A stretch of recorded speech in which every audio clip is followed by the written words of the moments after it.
ESP പാരാവിഷൻ അതീന്ദ്രിയം എന്ന ചാനലിൻ്റെ പുതിയൊരു സെഗ്മെൻറ്റിലേക്ക് ഏവർക്കും സ്വാഗതം. പാരാനോർമൽ എന്ന ചാനലായിരുന്നു, നമ്മളിപ്പോൾ പാരാവിഷൻ എന്നാണ് പേര് മാറ്റിയിരിക്കുന്നത്. അപ്പോൾ വളരെയേറെ സങ്കീർണതകൾ നിറഞ്ഞ ഒരു കാലഘട്ടത്തിൽ നമ്മൾ ജീവിച്ചു പോകുന്നു. പക്ഷേ എല്ലാ കാലഘട്ടങ്ങളിലും ഈ സങ്കീർണതകൾ ഉണ്ടായിരുന്നു എന്നാണ് നമുക്ക് മനസ്സിലാക്കാൻ സാധിക്കുന്നത്. ശരിക്കും ഈ സങ്കീർണതകൾ എവിടെയാണ് നടക്കുന്നത്? ബാഹ്യമാണോ അതോ ആന്തരികമാണോ? ഇതൊരു പ്രസക്തമായ ചോദ്യമാണ്. നമ്മുടെ എല്ലാവരുടെയും ഉള്ളിൽ യഥാർത്ഥത്തിൽ മറ്റൊരു ലോകമുണ്ട് എന്ന് പറയുന്നു. അപ്പോൾ ഈ ലോകത്തെ അറിയുന്നതിന് വേണ്ടി എല്ലാവർക്കും അവകാശമുണ്ട് എന്ന് നമ്മുടെ യോഗശാസ്ത്രങ്ങൾ ഉദ്ഘോഷിക്കുന്നു. അത് പ്രത്യേകമായിട്ടുള്ള ഒരു കൾട്ടിനുള്ളതല്ല, പ്രത്യേകമായിട്ടുള്ള ഒരു വിഭാഗത്തിനുള്ളതല്ല. അത് എല്ലാവരുടെയും അവകാശമാണ്, സ്വാതന്ത്ര്യമാണ്. അപ്പോൾ ഈ വിഷയങ്ങൾ ഉദ്ഘോഷിക്കുന്ന ഏറ്റവും പരമപ്രധാനമായ ഒരു വിഭാഗമാണ് തന്ത്ര. അപ്പോൾ തന്ത്രയിൽ നമുക്കറിയാം എപ്രകാരത്തിലാണ് ഒരു മനുഷ്യൻ തൻ്റെ അകത്തേക്ക് സഞ്ചരിക്കേണ്ടത്. അപ്പോൾ തന്ത്രയുടെ ഒരുപാട് നിരവധി വിദ്യകളുണ്ട്. അതിൽ പലതും ഗുപ്തമായ വിദ്യകളാണ്. അതിൽ കുറേയെല്ലാം വളരെ പോപ്പുലറായ വിദ്യകളുമാണ്. കുറേ കാലഹരണപ്പെട്ടു പോയ സംഗതികളുണ്ട്. ഇപ്പോൾ കാലഹരണപ്പെട്ട് പോയത് എന്ന് വിചാരിക്കുന്ന ഒരു സൂക്ഷ്മമായ ഒന്നാണ് സ്വരയോഗം എന്ന് പറയുന്നത്. അപ്പോൾ സ്വരയോഗത്തിൻ്റെ ഒരു തലത്തിൽ നിന്ന് ആരംഭിച്ച് ശരയോഗത്തിലേക്കുള്ളൊരു സഞ്ചാരം, അതാണ് ഇന്ന് നമ്മൾ ഉദ്ദേശിക്കുന്നത്. ഇന്ന് നമ്മളോടൊപ്പം ഉള്ളത് ശരരാജ യോഗി പത്മാനന്ദഗിരി അവർകളാണ്. അപ്പോൾ അദ്ദേഹത്തെ ഏറ്റവും ആദരവോടുകൂടി നമ്മുടെ ചാനലിലേക്ക് സ്വാഗതം ചെയ്യുന്നു. നമസ്തേ, സ്വാഗതം. നമസ്തേ. ഓം നമഃ ശിവായ.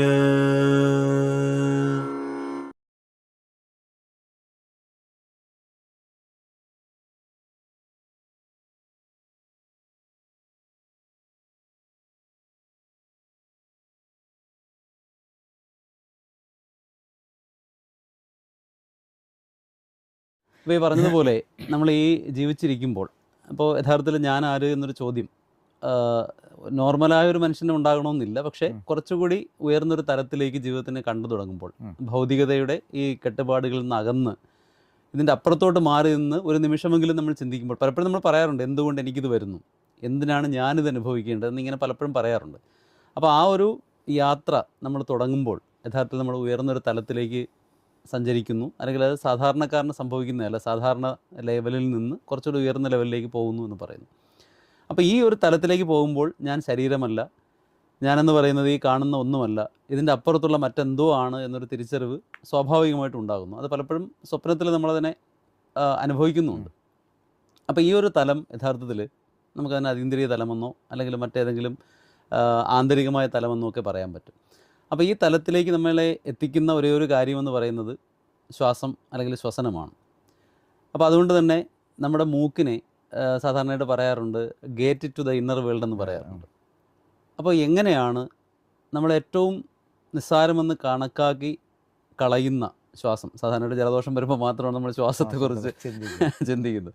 അപ്പോൾ അത് എപ്രകാരത്തിലാണ് ഒരുവനെ ഈ പറയുന്ന ഭൗതികതയിൽ നിന്ന് മാറ്റി അതീന്ദ്രിയതയുടെ ഉയർന്ന തലങ്ങളിലേക്ക് എത്തിക്കുന്നത്?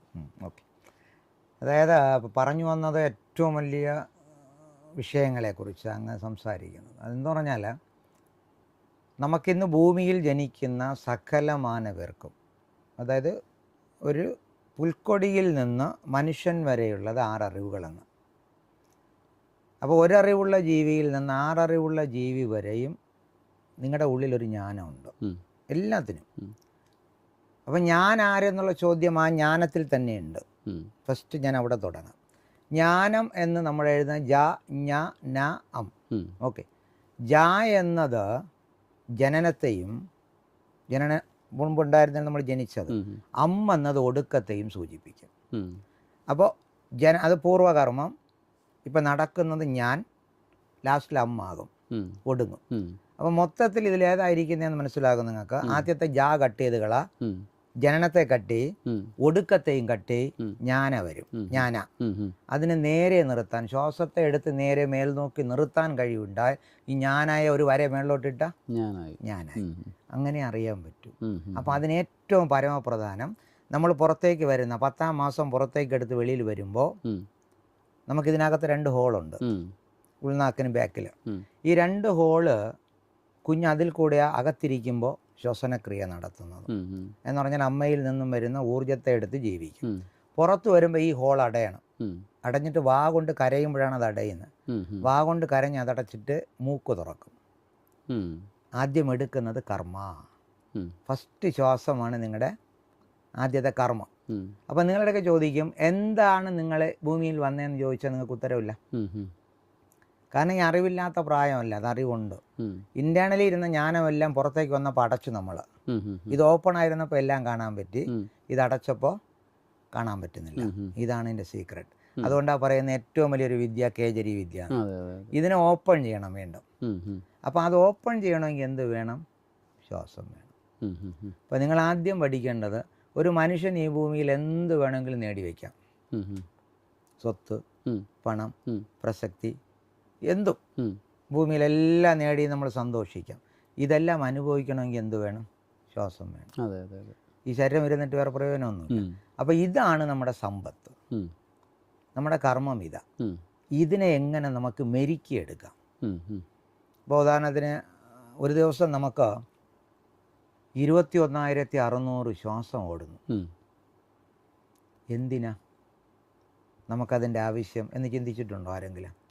ഇല്ല. കാരണം എടുത്തിട്ട് 7,200 കളയുക.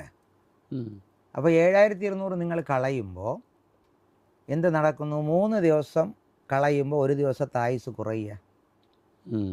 അപ്പോൾ 21,600 എടുക്കുന്നതെന്ന് നമുക്ക് ഉറപ്പുമില്ല. ഒരു മിനിറ്റിൽ 15 എടുത്താൽ 21,600, 20 എടുത്താൽ അതും കൂടി.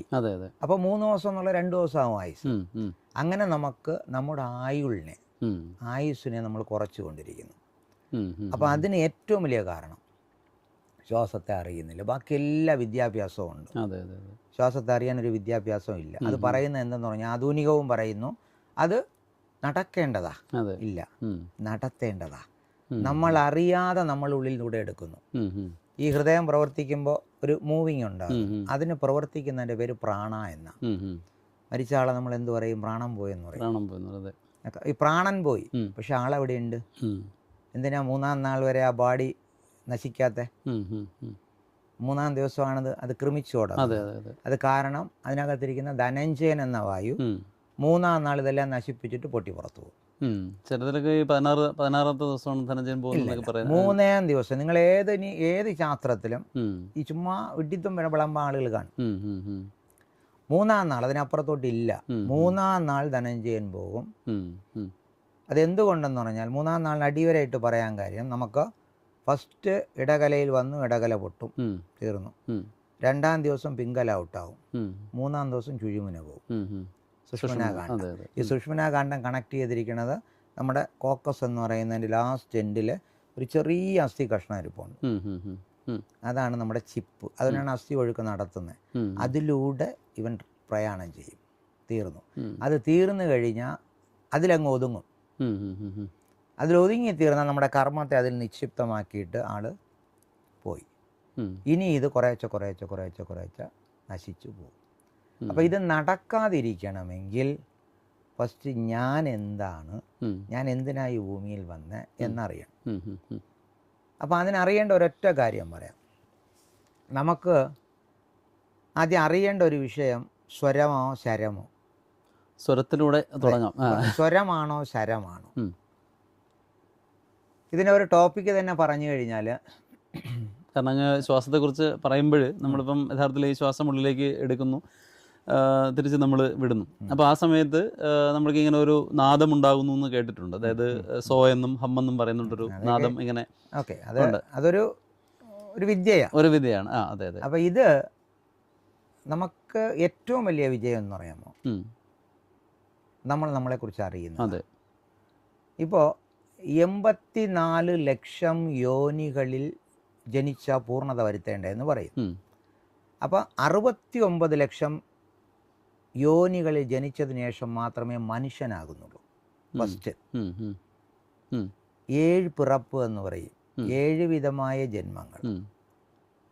അതായത് ഏറ്റവും താഴെ കിടന്ന് പിന്നെ മത്സ്യമായി, ചെടികളായി, മത്സ്യങ്ങളായി, അങ്ങനെ ഇഴജന്തുക്കളായി, നമ്മൾ മൃഗമായി, നമ്മൾ മനുഷ്യനായി. അപ്പോൾ ഇതിനു മുമ്പ് എന്തായിരുന്നു? അതുണ്ടെങ്കിലല്ലേ ഈ 1-ാമത്തെ അറിവുള്ള ജീവിയാവും. അപ്പോൾ അതിനു മുമ്പേ അതിൻ്റെ പേര് അചര വസ്തു, ചലിക്കാതിരിക്കുന്ന ഒരു വസ്തുവായിരുന്നു ഞാൻ. അതിൽ നിന്നും ഞാൻ ചലിച്ചു തുടങ്ങി. അപ്പോൾ ചലനമില്ലാത്തതിൽ നിന്ന് ചലിച്ചു തുടങ്ങി 6 അറിവുള്ള മനുഷ്യനായി ഞാനാകുന്നത് വരെ എന്നെ തുടർന്നുകൊണ്ടിരിക്കുന്ന ഒരു കർമ്മബന്ധിതമായ വിഷയമുണ്ട്. അതിനെ എല്ലാവരും പറയണത് ദൈവം ദൈവം ദൈവം ദൈവം നമ്മുടെ ഉള്ളിൽ എപ്പോഴും കൂടെ ഇരിക്കുന്നു. അതിന് 2 വശമുണ്ട് ദൈവത്തിന്. ദൈവം എന്ന കൺസെപ്റ്റിന് 2 വശം, ഒന്ന് പോസിറ്റീവ്, ഒന്ന് നെഗറ്റീവ്. അതായത് ഈ പോസിറ്റീവ് എന്നത് നമ്മളെ വളർത്തുമ്പോൾ, നെഗറ്റീവ് എന്നത് കാലനായിട്ട് നമ്മളെ നശിപ്പിക്കും. അത് നമ്മളെവിടെയായിരിക്കുന്ന കാലത്തിലാണ്. ഇപ്പം നമ്മളിങ്ങനെ ഇരിക്കുമ്പോൾ ഓക്കെ, തിരിഞ്ഞു നിന്ന നെഗറ്റീവാണ്. അപ്പോൾ അത് തന്നെയാണ്. അതായത് നമ്മൾ തിരിയുമ്പോൾ നെഗറ്റീവ്, ഉള്ളിലേക്ക് വരുന്നതിൻ്റെ പേര് വാശി എന്നും, അത് നേരെ തിരിച്ചാൽ ശിവമെന്നും ആകും. അപ്പോൾ വാശി തിരിന്താൽ ശിവം. ഇതാണ് ശരത്തിൻ്റെ ഏറ്റവും വലിയ ബേസ്. അപ്പോൾ നിങ്ങൾ അവിടെ നിന്ന് ഇതുവരെ അറിവില്ലാത്തതിൽ നിന്ന് 6 അറിവിലേക്ക് എത്തിയപ്പോൾ എന്തൊക്കെ നിങ്ങളെ തുടർന്നുകൊണ്ട് വന്നു? ഈ വരുന്ന വഴിക്കെല്ലാം ഇപ്പോൾ അങ്ങ് എന്നെ കണ്ടു അല്ലേ? അടുത്തൊരു ജന്മം ഉണ്ടായിരുന്ന അങ്ങ് എന്നെ അന്വേഷിക്കും വീണ്ടും. കാരണം ഇതിങ്ങനെ തുടർന്നുകൊണ്ടിരിക്കും. അപ്പം നമ്മൾ എപ്പോഴൊക്കെയോ ഏതൊക്കെയോ ബന്ധത്തിൽ പെട്ടിരിക്കുന്നവരാ ഇപ്പം ഇരുന്ന് ഈ സംസാരിക്കുന്നത്.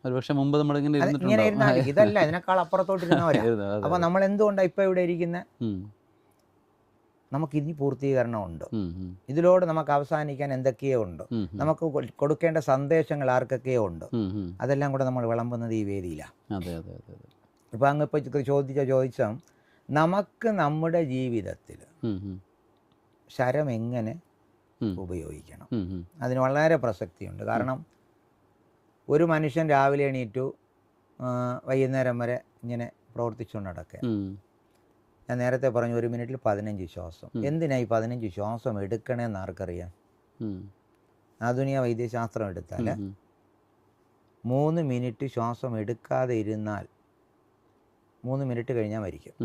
ഓക്കെ, അപ്പം നമുക്ക് ആ സമയം തന്നിരിക്കുന്നത് 3 മിനിറ്റാണ്. 3 മിനിറ്റിൽ 45 ശ്വാസം എടുക്കാം. ഓക്കെ, അപ്പോൾ ഈ 45 ശ്വാസം എടുക്കുന്ന എന്തിനാന്ന് ആരെങ്കിലും ചിന്തിച്ചിട്ടുണ്ടോ? ഇല്ല. അപ്പോൾ ഒരു ശ്വാസത്തിൽ ഒരു കർമ്മം വെച്ച് നിങ്ങൾ എടുത്തുകൊണ്ടിരിക്കുക, ഉപയോഗിക്കുന്നുണ്ടോ? ഇല്ല. ഇതാ നമ്മളെടുക്കുന്ന പാഴ്. ഓരോരോ ജന്മത്തിന് കാരണവും അതാ. നിങ്ങളെടുക്കുന്ന ഓരോ ശ്വാസത്തിൽ നിങ്ങളുടെ ഓരോ കർമ്മം വന്നുകൊണ്ടിരിപ്പുണ്ട്. അതെനിക്ക് ഉപയോഗിക്കാൻ പറ്റിയിട്ടുണ്ടോ? ഇല്ല. ഉപയോഗിക്കാൻ പറ്റാതെ വരുമ്പോൾ അത് ബ്ലോക്കാണ്. അത് പോയി നമ്മുടെ താഴെ ഇരിക്കുന്ന ചിപ്പിലടിയും. ആ ഒരു കർമ്മം നമ്മൾ എടുത്തിട്ടില്ല, ഉപയോഗിച്ചിട്ടില്ല. അതവിടെ പോയി ഫീഡായി കഴിഞ്ഞാൽ എന്ത് ചെയ്തു? ലാസ്റ്റ് മരിക്കാൻ സമയമാകുമ്പോൾ നമ്മൾ ഈ ശരീരം വിടാറാവുമ്പോൾ, ഇതിൻ്റെ ശ്വാസത്തിൻ്റെ ഘടന തീരുമ്പോൾ, ഇതിൽ തന്ന സമ്പത്ത് തീരുമ്പോൾ, ഞാനിത് വിട്ടിറങ്ങുമ്പോൾ ചിന്തിക്കും, അയ്യോ ഞാനത് ചെയ്തില്ലല്ലോ. അത് ചെയ്യാൻ വേണ്ടി വരും. അങ്ങനെ നമ്മളെ ഒരിക്കലും ശ്വാസത്തെ എടുത്ത് ഉപയോഗിക്കുന്നുണ്ടോ എന്ന് നോക്കാറില്ല. ഉദാഹരണത്തിന് ഒരു ബ്രീത്ത് എടുത്താൽ ഇങ്ങനെ വെച്ചിട്ട് ആരെങ്കിലും ബ്രീത്ത് എടുത്തോ എന്ന് ചോദിച്ചാൽ ഞാൻ എടുക്കുന്നുണ്ടോ എന്നാണ് ചോദിക്കുന്നത്.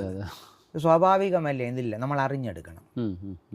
അതിന് പറയുന്ന ഒന്നാണ്, ഏറ്റി ഇറക്കി ഇരുകാൽ പൂരിക്കും കാറ്റൈ പിടിക്കും കണക്കറിവാളർക്ക് കൂറ്റൈ ഉദയ്ക്കും കുറിയതുവാമേ.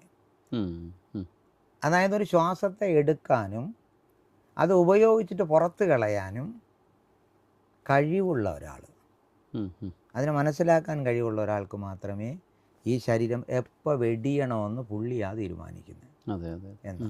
അപ്പം അത്രയ്ക്ക് ഈ ശാസ്ത്രത്തെ വ്യക്തമായി പറഞ്ഞിട്ടുണ്ട്. അപ്പോൾ ഈ ശാസ്ത്രം എങ്ങനെ ഉണ്ടായി അത് പറയണ്ടേ? ഇപ്പം സ്വരയോഗ എന്ന് പറയുന്ന ഇതിൽ നിന്ന് എടുത്ത് വച്ചിരിക്കുന്ന ഒരു സാധനമാണ്.